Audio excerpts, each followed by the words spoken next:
And we're back. We're back with the Livingston Parish Weekly podcast. We're here with Springfield coach Billy Dreher. I am Rob DeArmond, sports writer here for the Livingston Parish News, and we're doing some sports this week, trying to get some sports feedback from you guys. You can follow us on Facebook, Instagram, and Twitter. Coach Dreher, we've got you here. I'm going to go back a little bit. This is your second season at Springfield. And you got a team that had 4 wins last season. You guys have 17 wins this season, and you still got some games to play. Take us back to when you first got the job, and what did you see out of this team, and when you got here that could maybe help you shape to where you guys are now. Well, it was actually 2 years ago they had 4 wins. Last year was my first year. We won 13 games. This year we're at 17. So we've definitely made some progress. I really like the talent. When I talked to the principal about taking the job, I met with the girls and, we had discussed some things. And I knew they had some athletes and they're just kind of raw with some of their fundamentals and things. And so, we implemented a structured kind of lifting, running program right from the bat and got them going early and made a lot of progress last year. But even more so this year. For you guys, it's been one of those things. I was able to go out and talk to a few of the players earlier this week and kind of get some feedback on what's happening with them this year. When you go in and you have a situation like that, there's a certain style you want to play. Just kind of give the people an idea. When they come to see you guys play, what can they expect to see? Well, obviously, in the league we play in, sometimes we play a little different, sometimes just to try to survive. But for the most part, we try to press a lot and we want to play up tempo and use our athletes and some of our athletic ability to our advantage. So we try to play up tempo and just get after it, force traps, try to get the ball and go and try to get the shot up rather quickly. We're not the best at passing the ball forever and taking care of it. So we want to get a shot up quickly and play to our strength, which is our defense if we don't score. When you look at your schedule, I know when we talked earlier, there's a certain way that you want to set up the schedule. And a lot of it has to do with you guys building that confidence, getting able to do what you want to do and have some success doing it. How did you kind of set up the schedule this year for y'all?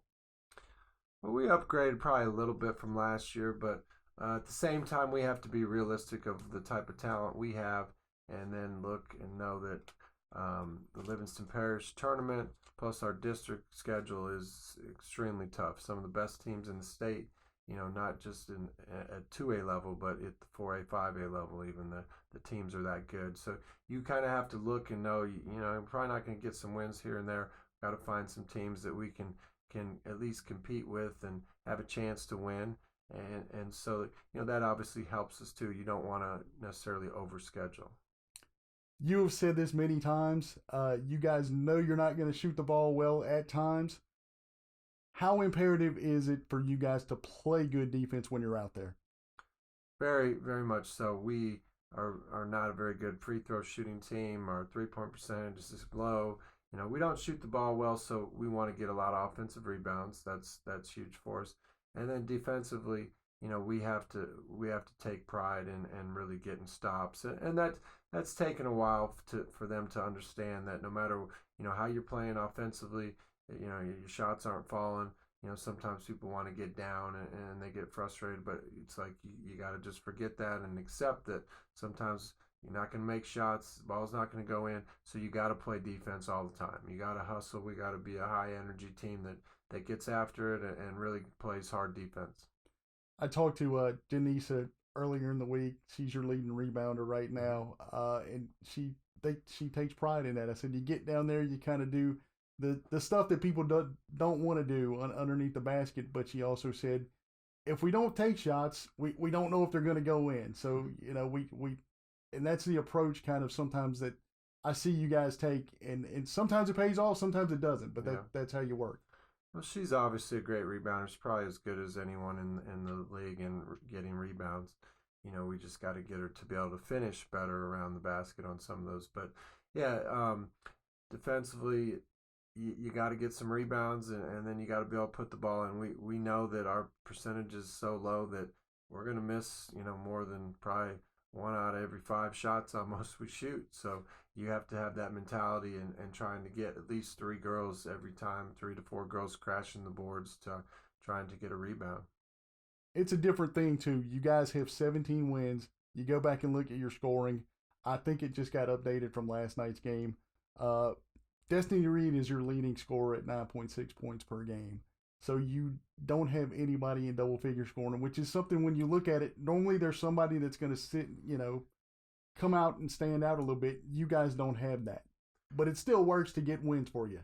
Yeah, unfortunately, last year we had the same issue. Two of our better scores got injured and knee issues have not gotten to play this year. But last year, I don't think we had anybody over 10. And I told my coach before the season, I said, my assistant, I said, I don't think we'll have anybody much over that again, just because we don't have the consistency, where if you have a 3, 4, 5 point game, that means the next night you better get 15 or more to be able to keep that double figure average. And we just don't have the girls that can be consistent and making shots, especially when you play the good teams. You're not going to get the layups. You're not going to get some of the easier shots when you play the bad teams. And right now, we got to have some girls that can, improve and make some outside shots for them to be able to get, double figures. Again, we discussed this earlier this week, but how do you get there? How do you get to that point to where you got that one or two people scoring double figures? Is that a process for you? It's a combination of us, continuing to work and do more, and them, they have to do stuff on their own also.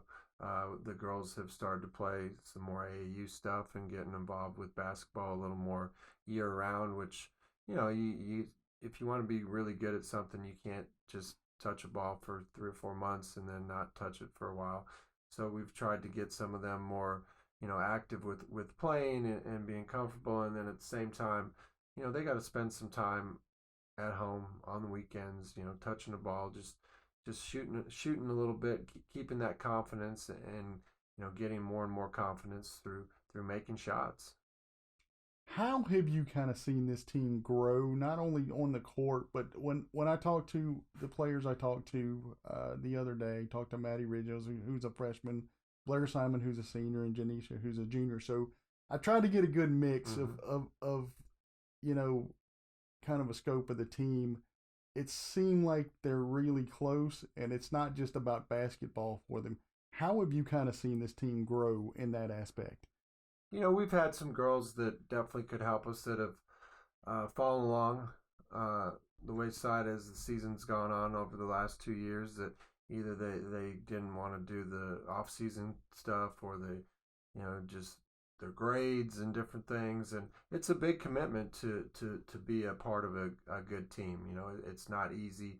And some of them come from middle school and they're not used to all the structure of having, you know, practices in the off season and continuing doing stuff in the summertime and that. And if you can't come to a lot of things, we don't want you in our program. You have to be committed. You have to want to do the preseason running and conditioning and lifting, and do some of that in the summertime where we're in the gym trying to shoot and play. And then we get in some summer leagues and things. And so you have to be committed. And we've now got a group of girls, that are more and more committed, and they're starting to see the rewards, I think, of putting in that time, and it's starting to pay off for them. And a lot of them have gotten stronger and faster, and we time them in the mile and different things. And we've made a lot of strides in the 2 years that I've been there.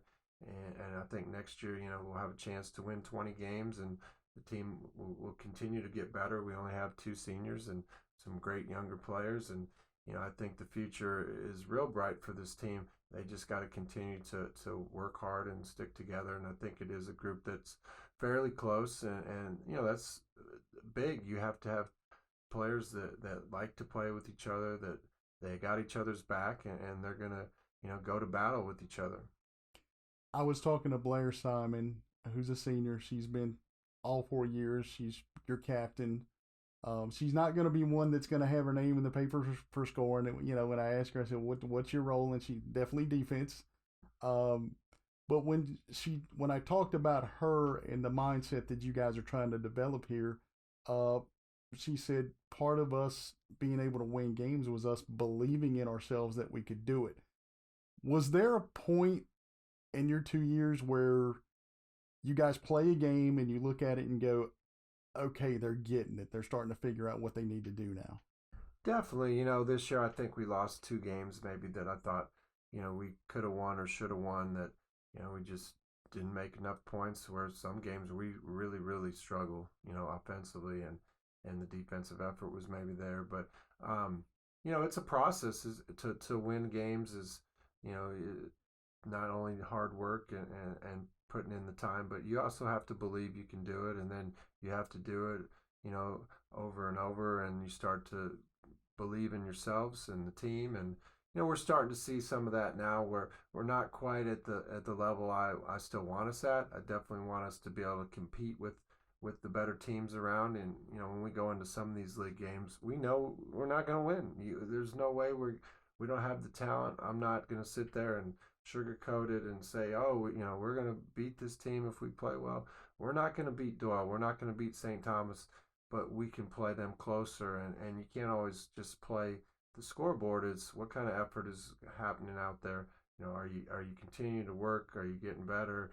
And just little things that you look for in that. And we still have a ways to go. And next year, those teams will still have a lot of their talent back. And even though we have everybody back for the most part, we're still a long ways behind. A lot of these schools, this area, this parish is some of the probably richest, deepest roots of high school basketball you'll find. I mean, it's unbelievable what girls basketball is in this area. The boys can't even compare to what the girls have, and a lot of these girls, their moms and grandmas played in these schools and teams, and we don't have that at Springfield. There's not much of a tradition. That's been, I think, 20 some years since they won a first round playoff game, and that's something we're trying to do this year, and hopefully can get done. You talk about being able to play with some of those teams, and we'll go back and we kind of looked at we were going through the power rankings right before we came on to start recording.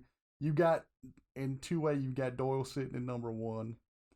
French Settlement is in there, and then you've got you guys at number 14. I think French Settlement's about number 5, and then St. Thomas in Division 3 is number 1. So that's 4 teams in your district right there. For you guys looking at that, I'm going to point to this one game, French Settlement. You guys lose. It was 22-13. I've been doing this for about 25 years. I don't think I've ever seen a game like that. And the way I wrote the story is it was hard to tell who won the game. French Settlement beat you guys. That was at your place. But coming out of that, I think I remember you telling me that was probably the best defensive effort that the team has put together since you've been there.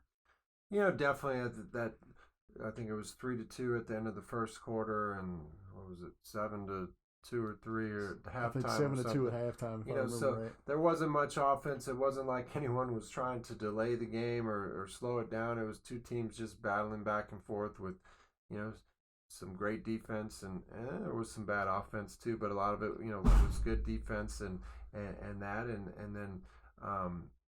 We definitely played well enough to win the game, but we didn't make our shots. And free throws were, I forget, we went 5 for like 20 or something like that from the free throw line. And then we had a few things, and they hit 2 big threes in the fourth quarter that kind of pulled them away. Otherwise, who knows what could have happened. But you can't let things like that slip away when you're kind of the underdog trying to beat some of the better teams. You only get so many opportunities, and that was definitely a game that we definitely battled and we just couldn't pull it off at the end.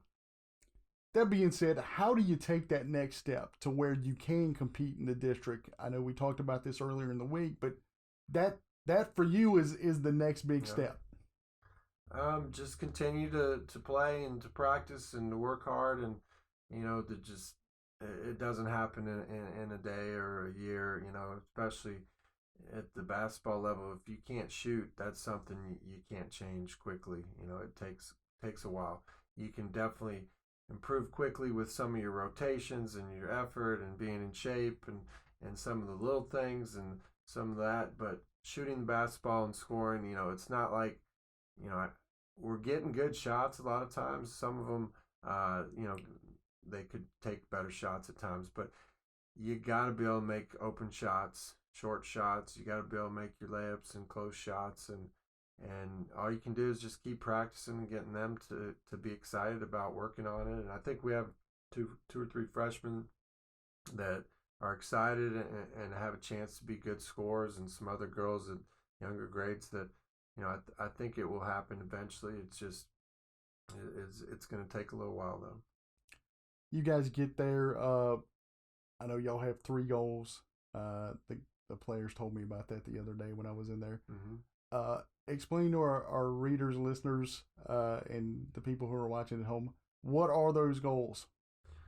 Well, number one was we wanted to have a winning season. Those same things we talked about last year, and last year we got close, but we had a couple big injuries that really set us back with some stuff and not having those girls and the depth. And then this year, unfortunately, we had some more girls that couldn't play with injuries, but we had a good group of younger girls, and it's same goals. We wanted to have a winning season, and then obviously try to get a top or a first round playoff game. You got to be in the top 16, and last year I think we were 22, something like that. And so we knew we had an opportunity this, not only with the games you play, but with the district we're in, we get a lot of points for the strength of schedule points, and so that obviously helps us too. And then the third and most important goal, I think, is to try to win that first playoff game. Last year we played decent. We went on the road and had a chance, but this year we're hoping to be able to win that first playoff game for like I said, for the first time in like 20 years. How much are you watching it? When you look at the PowerPoints, I know because we were talking about it before we came on here, and you discussed it. You're in that district, so you were just discussing how sometimes even taking a loss, you guys can climb in the power rankings. Yeah, we know we're in a tough situation. We got 3 games left, and all 3 of them beat us by a decent amount. So there's a chance we might not win another game this season until the playoffs. But all you can do is hope that it holds. We're sitting anywhere from kind of 12 to 16, kind of going up and down most of the year. And so hopefully with the way the formula works, it's, you get so many a percentage of the other team's win divided by their record, and all this. And so hopefully we can fall in that top 16. If we don't, I think we'll still have a chance to win, a game, but it's always much nicer to play it at home, which, would be exciting for us. When I was talking to Blair, she's getting ready. She's on the backside of the basketball career, and she just kind of looked at me. She said, "This is the most fun I've had doing something my senior year. Basketball is it for me this year. It seems like you guys have got something really positive going. Do you feel like you've laid kind of the foundation, or this group is starting to lay that foundation for you?" Yeah, they're starting to learn, the expectations and certain life lessons that we're teaching them. Blair, you can't find more of a high character person than her, and she's been a great leader for us. And, we have a lot of high character girls on our team, and just trying to get them to do certain things right on and off the court and in the classroom, and that is very important. And, nobody's better than Blair with all that. Just the amount of hustle and effort she gives, and then the student she is, and the things she's involved with the community is great. And we'll obviously miss her, and we'll just have to kind of in this level, the next person up the next year, you just got to reload and find some other captains and people to lead you, and the same thing cycle continues. And I think we have some of those girls in the program now that are starting to learn how hard they have to work, and it's not easy. If it was easy, everybody would be winning, and it's not. 4 wins 2 years ago. If somebody looked at you and said, "Hey, coach, at this point in the season, you're 3 games left in the regular season, and you're number 14 in the 2A power rankings." If somebody would have told you that when you first stepped in, what would you have said? I'm a big believer you always got to set your goals high. And like I said, last year we even talked about having a winning season. I think last year, I don't think most of them really thought that at all, because they hadn't experienced it. I think before that, it'd been like 4 wins, 5 wins, 6 win type years, be coming up. And so I think once they won 13 games last year, I think they started to feel and realize and start to believe that, this some of the stuff coach is talking about, he might be right. And so hopefully, I think they believe this year. I really was hoping for 20 wins this season. You always, as a coach, I think, kind of look at your schedule and try to guess on what you can maybe do and can't do. And then some tournaments, you're not always sure who you're going to draw, so you don't always know that. But that was the ultimate thing. I was hoping for 20 wins, and we're going to be close. But like I said, we had the other 3 goals that were the most important that we've talked about, and then maybe next year it's 20 wins, and hopefully it's second round type playoff game. You got to take small steps. You have to be realistic that we're still a little ways away from being able to compete at for state championships yet. You got to have some girls that you look at the Doyles and St. Thomas's and French Settlement, and they got some girls that come out and score 20, 30 points on almost every night if you let them. And we don't have that yet. We've had it maybe 2 times this year. Somebody scored 20 points in a game, but you got to have the consistency to perform at the higher levels. And the more you play in those bigger games, they'll start to realize that. And that's where we're trying to get this program. You have anything else? Not really. We just appreciate you. I've been around a lot of states, coaching high school basketball and other levels, and think you do as good a job as anyone I've seen, and appreciate you covering the high school athletes with what you do around here. I appreciate it, man. I've said this before, and it may sound a little sappy, but I've got my kids at home. I've got Avery and Adam at home, and then I've got my kids. And when I say that goes for every school that we cover. If you're an athlete and you're on a team, you're one of my kids. Doesn't matter how old you are. It's just part of the deal. It's how we do it. So no, Livingston Parish News does an amazing job with that. Like I said, I've coached in Colorado and Florida and Illinois and different places, and it's nice to see that some of these kids and get the notice like they do, and that it's because most of them they're not going to play at the next level, and so it's nice. We appreciate it, Coach. Thanks for joining us. It's Billy Dreher, Springfield girls basketball coach. You guys have 3 games left and pushing for that playoff spot. I'm Rob DeArmond, and we'll see you next time. And don't forget to follow us. We're on Facebook, Instagram, and Twitter. We'll see you next time.